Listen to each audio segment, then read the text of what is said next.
आप सबको हमारा नमस्कार।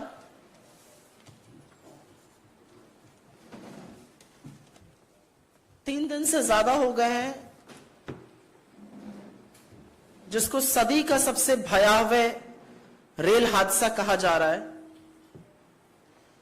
और आज भी सरकार की तरफ से सिर्फ और सिर्फ ध्यान भटकाने का काम किया जा रहा है।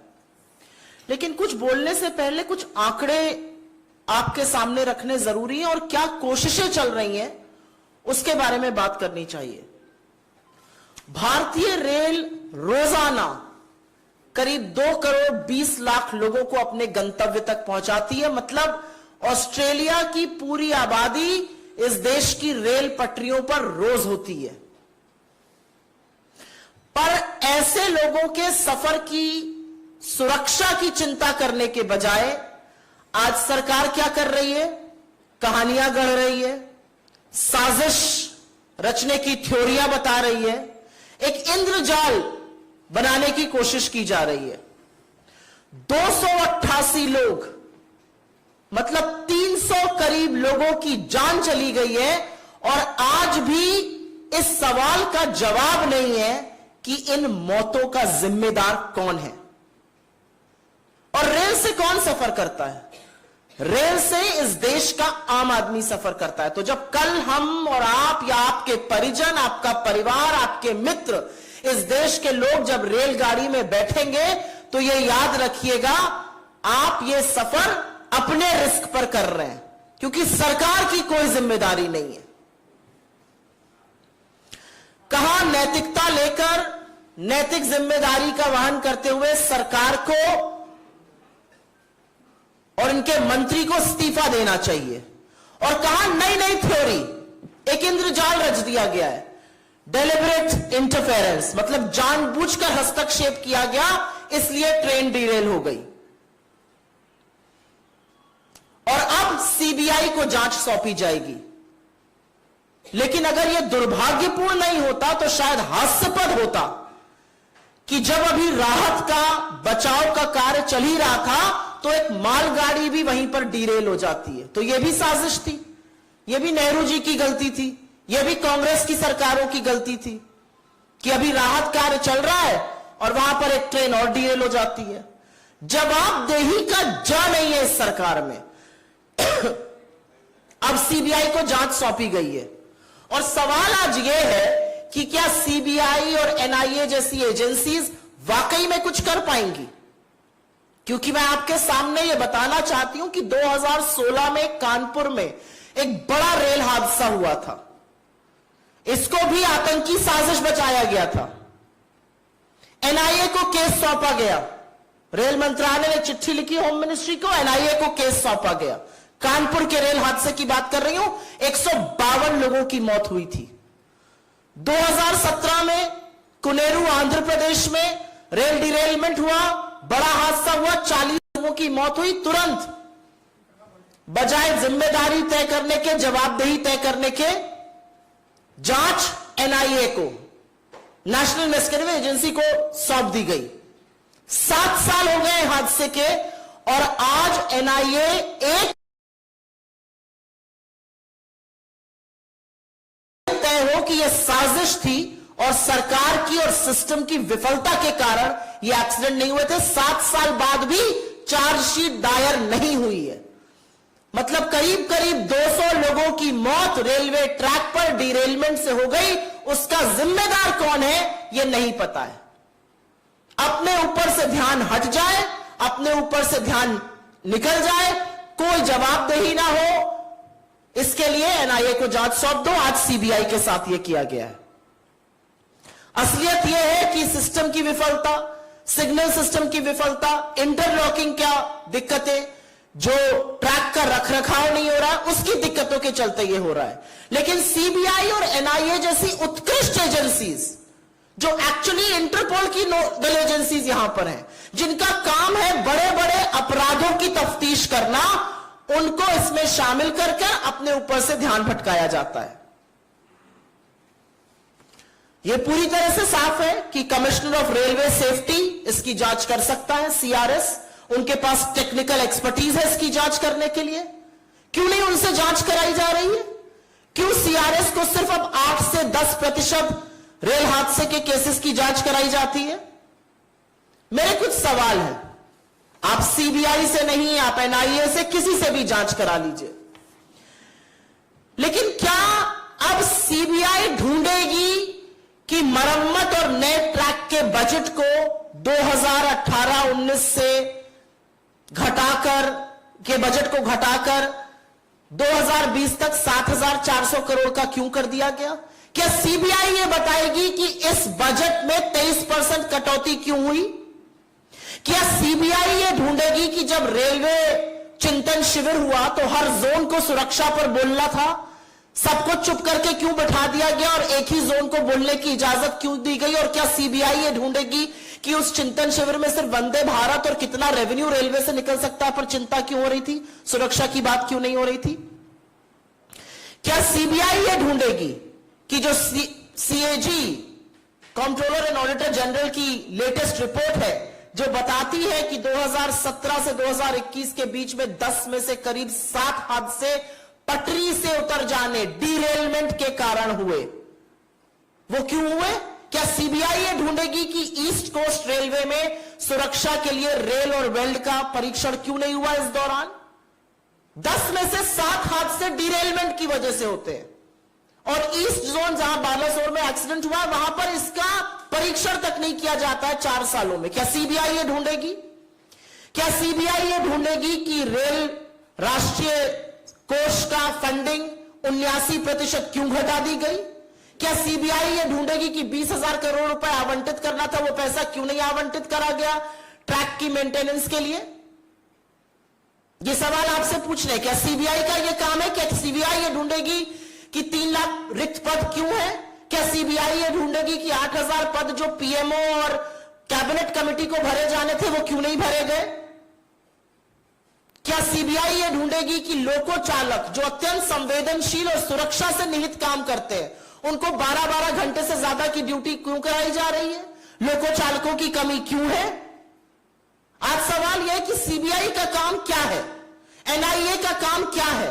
7 साल पहले आपने एनआईए को 2 जांचें दी थी, आज तक चार्जशीट नहीं दाखिल हो पाई, तो क्या उन परिजनों को पूछने का हक है कि यह सरकार की विफलताओं के कारण हुआ, दोष कहीं और क्यों मढ़ा जा रहा है? और एक बात और है, ऐसी उत्कृष्ट एजेंसीज को जब आप इस तरह की जांच देते हैं जिनमें उनकी कोई टेक्निकल एक्सपर्टीज नहीं है, तो आप कहीं ना कहीं उनके ऊपर भी एक सवालिया निशान लगवाने की कोशिश करते हैं। सबको लगता है एनआईए क्यों? एनआईए का काम है टेरर को इन्वेस्टिगेट करना। जो आपके ट्रैक के चलते हो रहा है, जो इंटरलॉकिंग की विफलता के चलते हो रहा है, जो सिस्टम फेलियर के चलते हो रहा है, जो मेंटेनेंस की दिक्कत से हो रहा है, उसके बारे में क्या होगा? और एक बात यह सच है कि लोकतंत्र में चुनी हुई सरकार आज लगातार जवाबदेही से भाग रही है। और एक यह भी सच है, दुख के साथ कहना पड़ता है, कि जब मंत्री या प्रधानमंत्री वहां जाते हैं तो ऐसा स्वांग रचा जाता है जैसे भगवान अवतरित हो गए हो। अरे उनका काम है, चुने हुए प्रधानमंत्री है, रेल मंत्री है, अगर वो जहां पर 300 लोगों की मौत हो गई करीब करीब, उस हादसे की जगह पर नहीं जाएंगे तो क्या करेंगे?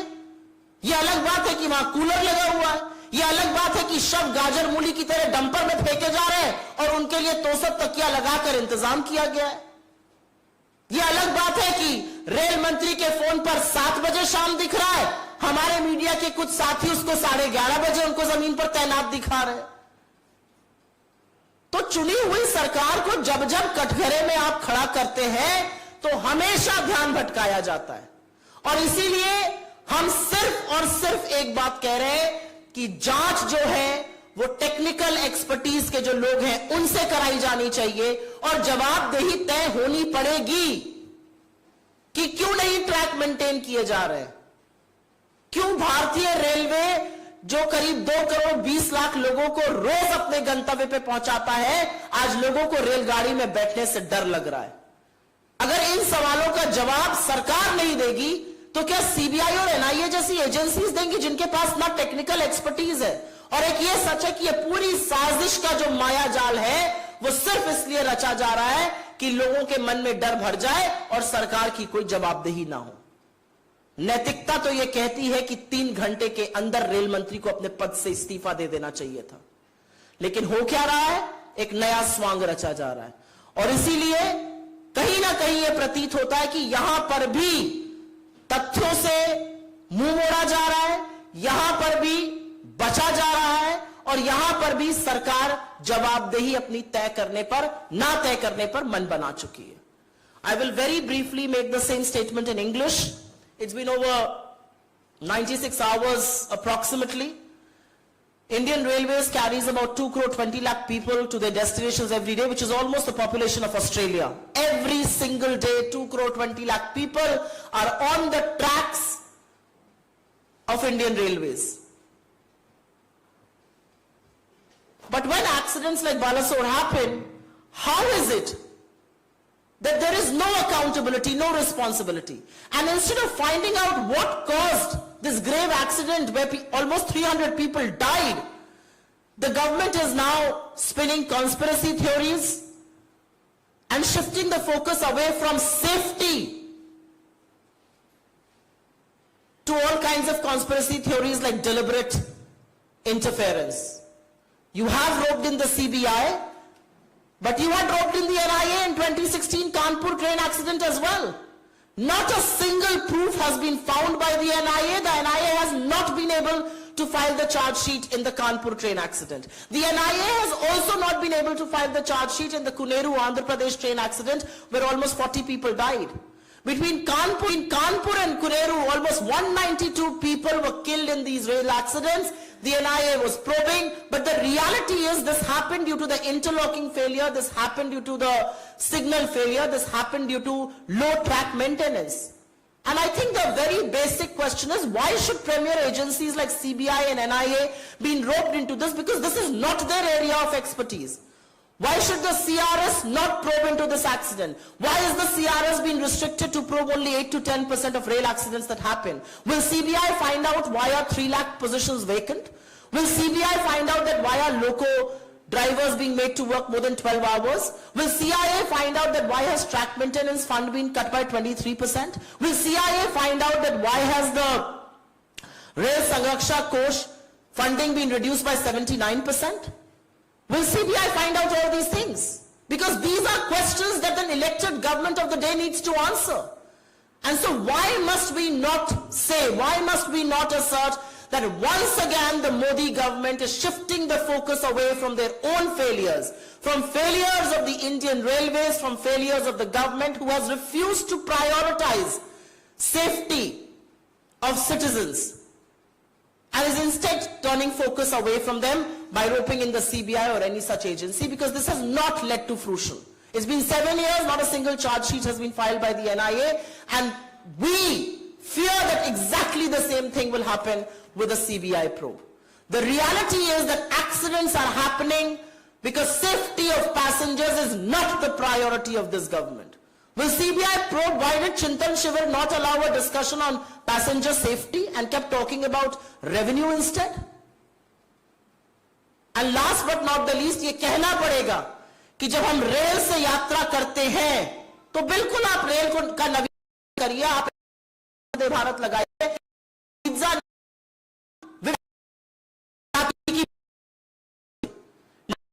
से होनी चाहिए जो सरकार की प्राथमिकता नहीं है। आपको गरम गरम खाना आपकी यात्रा के दौरान मिले या आप अपने गंतव्य तक सही सलामत और सुरक्षित पहुंचे, ये एक चॉइस है।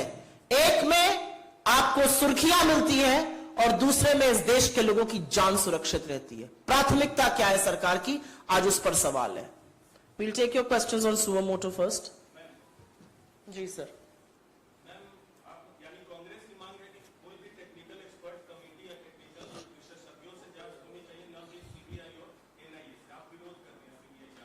मैं विरोध से ज्यादा सवाल उठा रही हूं कि एनआईए 7 साल से जांच कर रहा है ना कानपुर और कुनेरू की, क्या निकल के आया उससे? हमारा अपना मानना है कि ये जो साजिश की एक थ्योरी रची जा रही है, जो डेलिब्रेट इंटरफेरेंस की थ्योरी रची जा रही है, ये जो माया जाल इंद्रजाल बनाया जा रहा है, ये सब मनगढ़ंत कहानियां हैं सरकार की, जिससे कि असल मुद्दे से ध्यान भटक सके। और असल मुद्दा यह है सरकार की विफलताओं के कारण 288 लोगों की जान चली गई, लोगों के परिवार उजड़ गए और लोगों के घर का चिराग बुझ गया। यह असलियत है। सरकार यह अभी भी स्वीकारने को तैयार नहीं लगती है कि रेल सिग्नलिंग सिस्टम की वजह से, इंटरलॉकिंग फेलियर की वजह से, ट्रैक के पुराने होने की वजह से डीरेलमेंट हो रहा है। साजिश रचने की बात कहते हैं। अरे साजिश थी तो उसी दौरान एक मालगाड़ी क्यों डीरेल हो गई? का वो आंदोलन करना सरकार बिल्कुल छोड़ दे।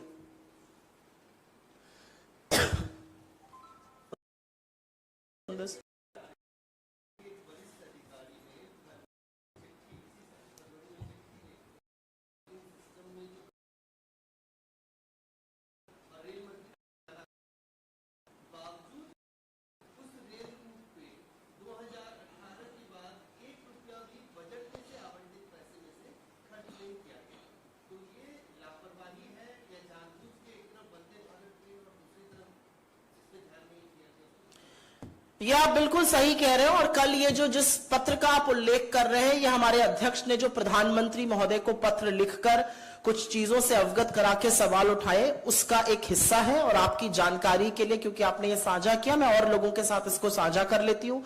दक्षिण पश्चिम क्षेत्रीय रेलवे के प्रधान मुख्य ऑपरेटिंग मैनेजर ने 8 फरवरी, इस साल की 8 फरवरी को मैसूर में 2 ट्रेनों की भिड़ंत बच जाने का जिक्र करते हुए कहा था कि सिग्नल व्यवस्था को दुरुस्त करना चाहिए। इसकी चेतावनी दी गई थी। उस चेतावनी को नजरअंदाज क्यों किया गया? क्या यह सीबीआई का काम है पता करना कि नजरअंदाज क्यों किया गया, या यह सरकार का काम है कि इसका जवाब दे कि यह नजरअंदाज क्यों किया गया? ऐसे तमाम चीजें हैं। आप एक पत्र का उल्लेख कर रहे हैं, ऐसी तमाम चीजें हैं। पार्लियामेंट की स्टैंडिंग कमेटी ने बड़े बड़े सवाल उठाए हैं इस पर। उन्होंने खुलासा किया कि सीआरएस अब सिर्फ 8 से 10% रेल हादसों की जांच कर रहा है। क्यों भाई? क्यों सीआरएस सिर्फ 8 से 10% की जांच कर रहा है? सीआरएस को तो और जांच करनी चाहिए, जो रेलवे संरक्षण आयोग है। क्यों उनको बाहर रखा जा रहा है इस जांच से? आप सीबीआई नहीं, आप एनआईए को भी ले आइए इसमें। आप 7 साल पहले भी लाए थे एनआईए को, क्या हुआ, क्या मिला उससे? तो पूछना यह जरूरी है कि सरकार अपनी जवाबदेही कब तय करेगी। कटघरे में खड़ा करो तो मौसम की बात करने लगते हैं। मौसम खराब था इसलिए ऐसा हो गया। रात का काम चल रहा है, एक मालगाड़ी डिरेल हुई जा रही है उसी रूट पर, उसी ट्रैक पर। तो मुझे ऐसा लगता है कि सरकार आज भी जवाब देने से भाग रही है।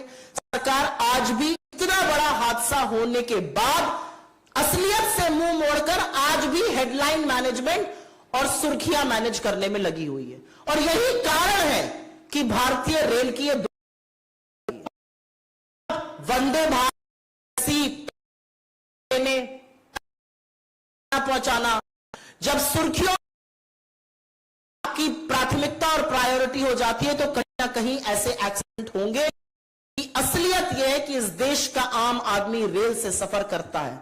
इस देश का सबसे निम्न वर्ग रेल से सफर करता है, और अब ऐसा प्रतीत होता है कि उसकी जान की कोई कीमत नहीं है। अगर इस पे कोई और सवाल हो तो उसके बाद।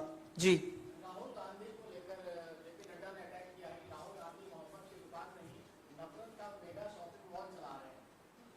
नहीं, देखिए, नफरत की जो बाजार भाजपा ने लगाया है, उससे बड़ा तो बाजार बन ही नहीं सकता पूरे विश्व में। राहुल गांधी ने, चाहे वो देश की धरती हो और चाहे वो विदेश की धरती हो, 2 लोगों को एक साथ लाकर खड़ा कर दिया है। और अब इस देश को, इस विश्व को चुनाव करना है कि आप किसके पक्ष में खड़े हैं। राहुल गांधी ने साफ तौर से, बिना शब्दों का माया जाल रचे, यह साफ तौर से अंकित किया है कि यह लड़ाई गांधी बनाम गोडसे है। और आप किसके साथ खड़े हैं, यह सवाल है आज। अगर आप गांधी के साथ खड़े हैं तो आप प्रेम, अहिंसा, सत्य के साथ खड़े हैं, और अगर आप गोडसे के साथ खड़े हैं तो आप नफरत के साथ खड़े हैं। मैं तो पूछना चाहती हूं, चाहे वो जेपी नड्डा जी हो, चाहे भारतीय जनता पार्टी के अन्य नेता हो, चाहे वो प्रवक्ता हो, चाहे वो मंत्री हो, चाहे उनका इकोसिस्टम हो, आप लगातार गोडसे की पैरवी क्यों करते हैं? ये क्या प्रेम है आपका गोडसे से? और असलियत राहुल गांधी जी से बेहतर कोई समझा नहीं सकता था कि आज इस देश में वो जो लड़ाई विचारधारा की है, वो विचारधारा सिर्फ और सिर्फ गांधी बनाम गोडसे की है। इसके बारे में जेपी नड्डा जिस दिन जवाब देंगे, जिस दिन जेपी नड्डा ये बताएंगे कि प्रज्ञा ठाकुर जैसे लोगों को अपने बगल में बिठाकर, जो गोडसे की उपासक है, जो गोडसे के पुजारी हैं, उन लोगों को सोशल मीडिया पर और तमाम जगह प्रधानमंत्री और होम मिनिस्टर ऐसे लोगों को फॉलो करते हैं जो गांधी की पुण्यतिथि पर गोडसे जिंदाबाद के नारे लगाते हैं। जब इसका जवाब देंगे तब हम आगे की बात करेंगे, क्योंकि लड़ाई सिर्फ और सिर्फ महात्मा और गोडसे के बीच की है और हम गांधी के साथ खड़े हैं, वो गोडसे के साथ।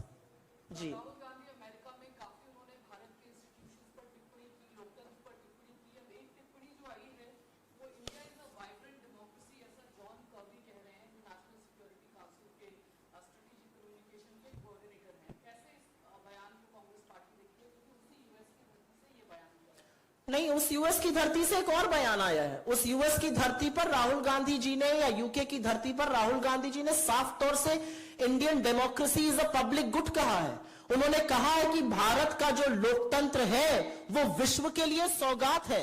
हमारे यहां इतने सारे लोग एक लोकतांत्रिक व्यवस्था में रहते हैं और इसलिए हमारे लोकतंत्र का मजबूत रहना जरूरी है। तो मुझे तो कोई विरोधाभास नहीं लगता। बिल्कुल हमारा लोकतंत्र की जड़ें मजबूत है, लेकिन उनको कमजोर करने की लगातार साजिश की जा रही है। उनको कमजोर करने में कोई कसर नहीं छोड़ी जा रही है। उनको कमजोर करने के लिए मीडिया को दबाया जा रहा है, उनको कमजोर करने के लिए एजेंसियों का इस्तेमाल हो रहा है, उनको कमजोर करने के लिए चाहे वो सीबीआई, इनकम टैक्स और एनफोर्समेंट डायरेक्टरेट जैसी एजेंसीज हो, उनका दुरुपयोग किया जा रहा है, उनको अपना फ्रंटल बनाया जा रहा है, विपक्ष को दबाया जाता है, विपक्ष के खिलाफ मुकदमे रचे जाते हैं, मनगढ़ंत कहानियां रची जाती हैं। जो मैंने आज प्रेस कॉन्फ्रेंस करी है, जहां पर सरकार 300 लोगों की मौत के बाद अपनी जवाबदेही से भाग रही है, वो लोकतंत्र को कमजोर करता है। क्योंकि लोकतंत्र में चुनी हुई सरकार, चाहे वो लाल बहादुर शास्त्री जी हो, चाहे वो माधवराव सिंधिया जी हो, चाहे वो नीतीश कुमार जी हो, इन लोगों ने तो जिम्मेदारी लेकर आगे की बात करी थी। Switch on the mic, it's not working.